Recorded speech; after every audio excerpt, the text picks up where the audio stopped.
Hello, Assalamualaikum warahmatullahi wabarakatuh. My name is Muhammad Izham Fadli bin Zahari. I'm going to present this chapter 1 of negotiation, the mind and the heart to Madam Jennifer bin Saidon. Okay, so now I'm going to talk about what is negotiation. We as adult people are dealing with our everyday life routine, such as working to earn money, spending time with our family, buying food for them, cook for them. So basically, we're all doing the same thing, which is completing our basic needs or desire in our life. This situation were actually showing that everyone involved with negotiation nearly every day. We have to accept that, like it or not, you are a negotiator. In my second point, in this chapter of the essential of negotiation, negotiation is your key communication and influence tool, which means anytime that you cannot achieve your objective without the cooperation of others, you are negotiating. Next, I'm going to explain about the definition of negotiation that has been explained in our book of Negotiation, the Mind and the Heart. Okay, negotiation is interpersonal decision-making process necessary whenever we cannot achieve our object single-handedly. In the other hand, as described by William Ury, negotiation is preeminent form of decision-making in personal and professional life. The conclusion is negotiation include not only one-on-one business, but also multi-party, multi-company, multinational relationship. Some negotiation involve bargaining over few ringgit. Some might involve more than billion ringgit. Some negotiation are conducted in less than a few minutes. For example, we bargaining over groceries thing in the market. It just only take a few minutes to bargain. The others might take 4 years. Negotiation is not just about resources. It is equally relationship and trust. Okay, Assalamualaikum warahmatullahi wabarakatuh. My name is Muhammad Nur Syahid bin Namayadi. So today I will present about my part that is negotiation is core management skills. Okay, managers is very they important to know negotiate and then negotiate. They have to know negotiate. Okay, in this they have a key resource effective negotiate skills. That is first dynamic nature of business. Number second is independence. Number 3 is economic force, information technology and globalization. So we go for number 1 first, that is dynamic nature of business. Most people that will not stay in one job. They will definitely find another job by time to time.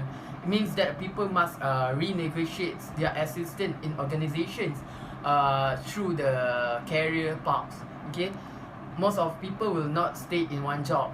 Okay, advent of the centralized business structure and absence of hierarchy decision making provide opportunities for managers, but they have also posed some daunting challenge.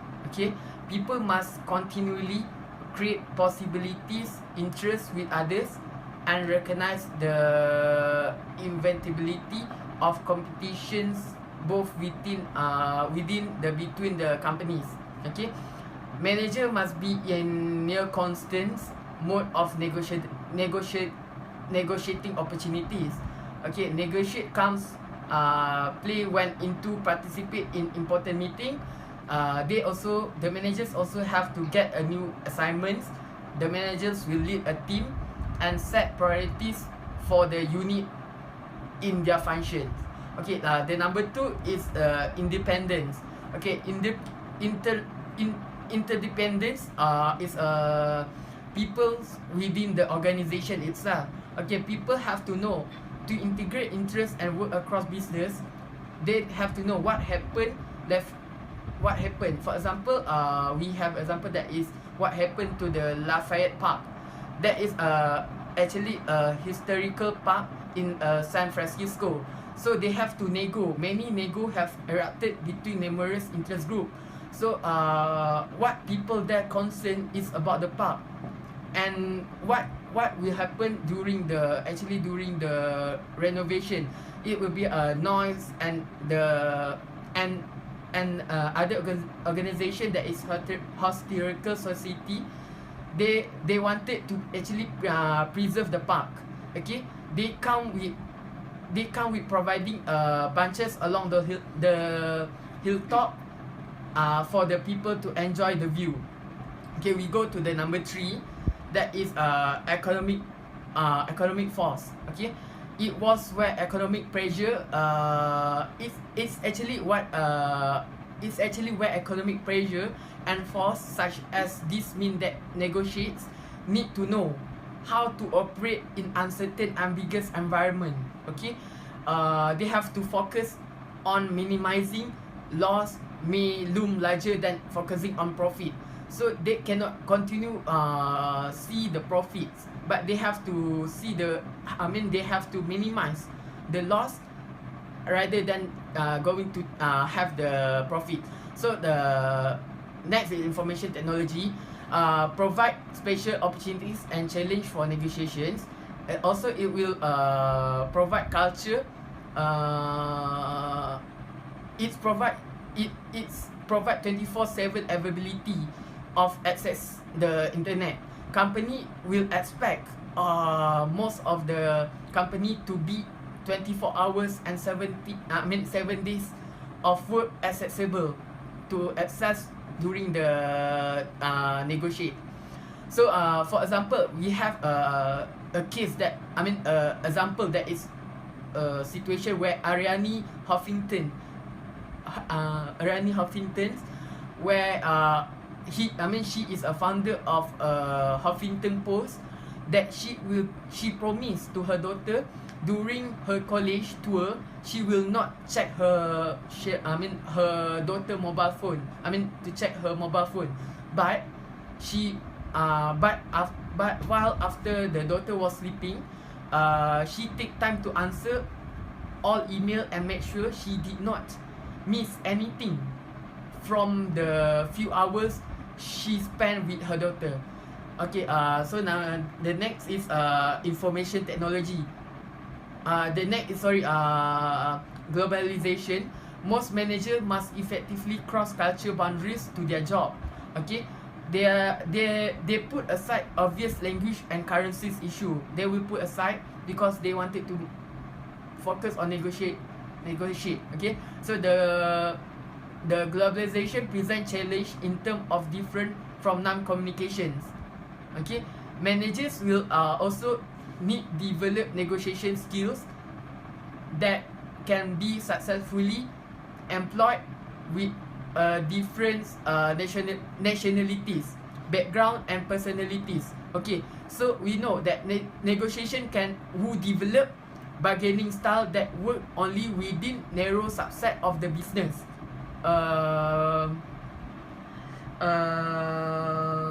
World will suffer unless they broaden their negotiate skill if it effectively work, okay, with different people across functional area and also different industries and also different culture. So that's all for my part. I will wish thanks to my lecturer for listening.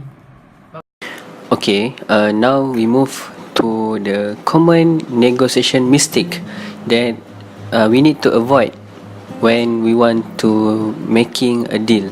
Okay, first of all is failing to prepare. I repeat, failing to prepare.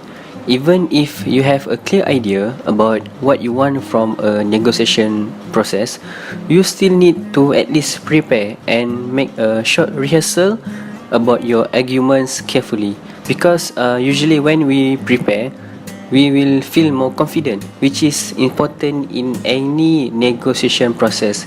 If you can demonstrate your knowledge of the subject in question, the other party will take you seriously, and you will be less likely to forget something if you fully prepare. It is important to include everything in your negotiation, as it is extremely difficult to get new demands accepted after the negotiation has taken place. So, if we are entering into a group negotiation, first of all, we need to ensure that before the negotiation start, we need to sit down with all our team members beforehand and decide who is going to say what. Practice your pitch, clarify your argument, perhaps using some role play during the group negotiation. Discuss the other side is likely to say and what you prepare to compromise on. Make some short notes and bring the notes during meeting, especially in group negotiation, to avoid we are lost on our point during the negotiation. This is the first one, which means failing to prepare. Okay, now we move to mistake number 2, which is not building a good relationship.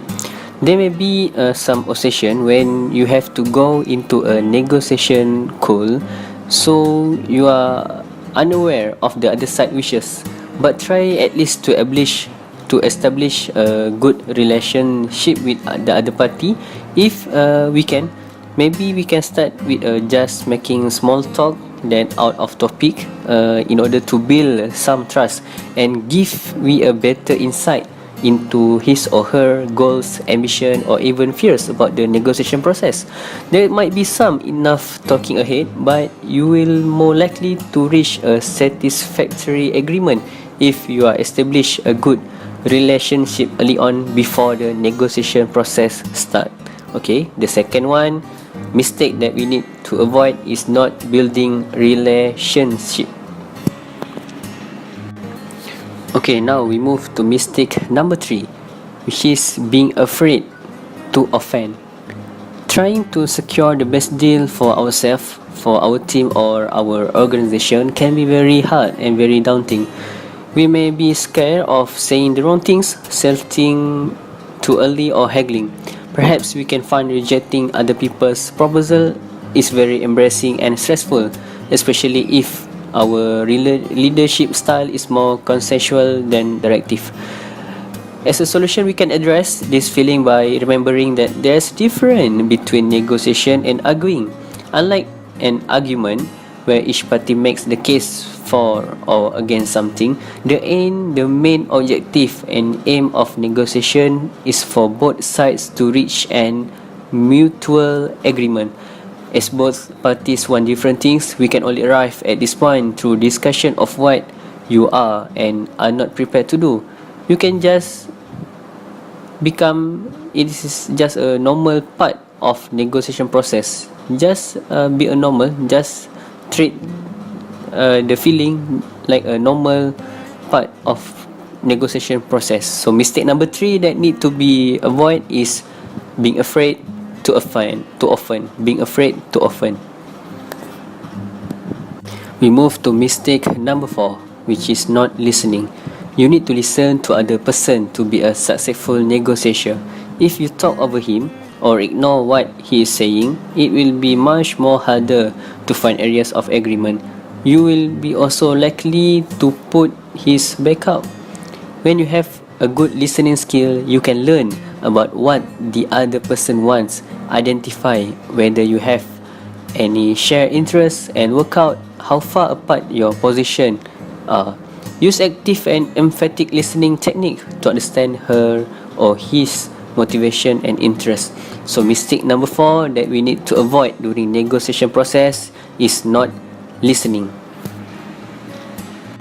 Mistake number 5 is not knowing your partner. The term partner, which is stand for best alternative to a negotiation agreement, originated in one researcher, which is Rogers, Fisher and William Urey's book. Essentially, even though your aim in negotiation is to get what you want, you need to decide what your next best alternative is. This means that you know when it is the best time to cut your losses and walk away from the negotiation.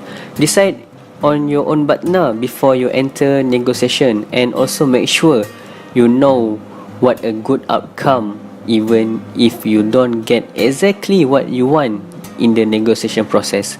Having a clear partner means you can push harder during negotiation and potentially get a better deal than you expected, because you keep your option open.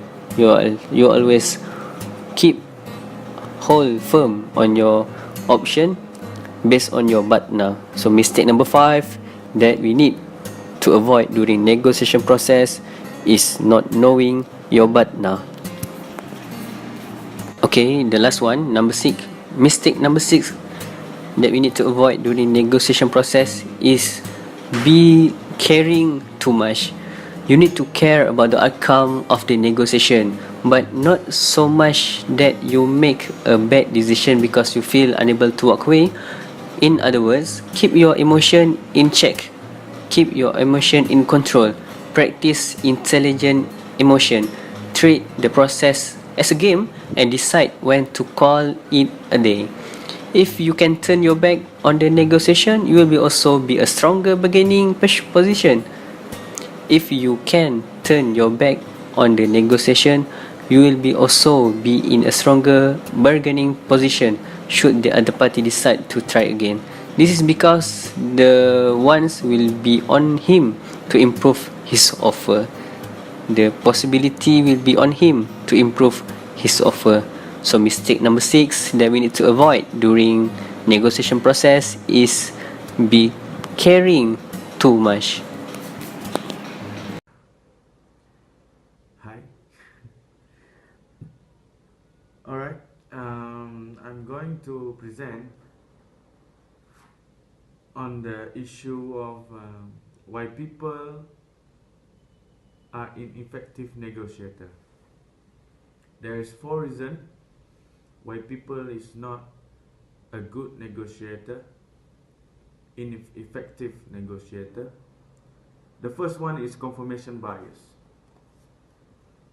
The tendency of people to see what they want to see when appraising their own performance. This is our tendency to search and interpret the information in the way that confirms our perceptions. Henry Thoreau famously said, "We only see the world we look for." The confirmation bias often goes hand in hand with inattentional blindness. When we confront with complex information, we are likely to focus on information that is favorable to us. Alright? We spend more time on gathering and interpreting information that give the strength of our perception or perspective. And more likely we are believe on our own perspective, not others. So we want to listen to ourselves only. Miss the opportunity to find the agreement that benefit both of us. I mean, that benefit both of parties. A win-win situation. Another problem in negotiation that our own priorities may be differ from those our rival. For example, if the management of the company negotiating with the labor, it could be that management want to minimize the labor cost by reducing the wages, while labor wants a vacation or a training. So the negotiation doesn't meet. So everybody lose because we only pay attention that cannot maximize what everyone needs. Alright? As a result, whenever we are in the disagreement or in negotiation, it is important to take a step back to see and to figure out what the disagreement is really about. not only mentioning is about our side, but have to see also the other side of the coin. And about the second one, egocentrism. Egocentrism is the tendency of people to assume that other people view in this world is the same as they do. In negotiation, this reflected in the tendency of one side of conflict to assume that other people has the same priorities rather than looking for evidence of the other side priorities in the way the negotiation proceed. That means we only see that what we want is similar what others want, rather than we figure out or do some research on what other people is really needed, you know. So the negotiations and disagreement are difficult for many reasons. We set them up as antagonistic because what they want is similar is what we want, and so we assume that when we win and our rival will lose because we take what we want and also they cannot take what they want, similar for others. And sometimes we miss the opportunity. The third one is satisfaction, the opposite of optimizing. Alright, what is satisfaction? Satisficing in this context is we settle for something less than they could otherwise have. We satisfied too early. We easy to say Alhamdulillah before we get the optimum result of the negotiation. We really quick to make a judgment, to just give what they are on the table only. Alright. Satisfaction is a decision-making strategy that aim for satisfactory or the adequate result only rather than the optimal solution. We aim too little. Alright. Rather than put a maximum effort towards attaining the most ideal outcome. Satisfying focus on pragmatic effort that confronted with task. This is because aiming for optimal solution may necessitate needless expenditure of time, energy and resources. The strategy can include adopting minimalist approach in regards to achieve the first attainable resolutions that meet basic acceptable outcome.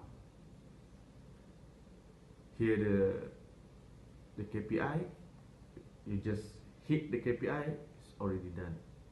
The negotiation already stopped and you're already happy with the result. But actually you can get more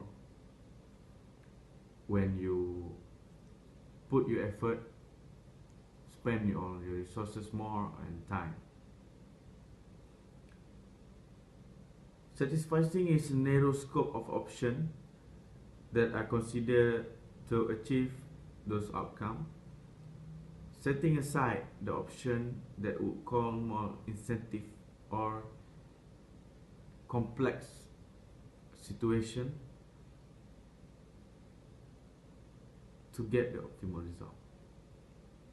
You don't want to work hard, or you don't want to get into trouble. Just meet the minimum satisfaction, you're already satisfied.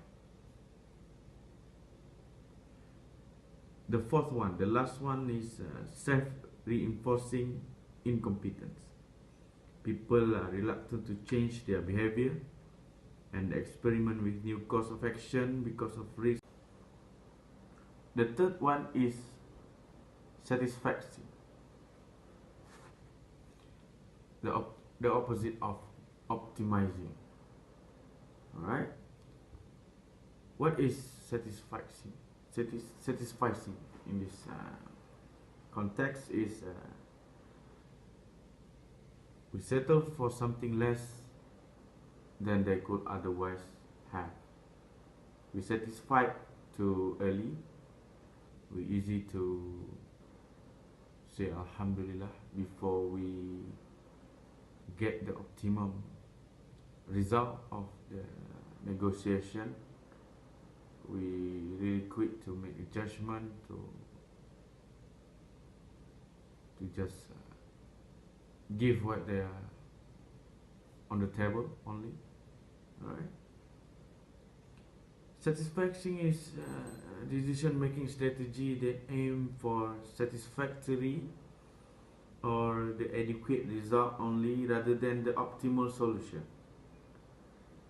We aim too little. Alright. Rather than put a maximum effort towards attaining the most ideal outcome. Satisfying focus on pragmatic effort that confronted with task. This is because aiming for optimal solution may necessitate needless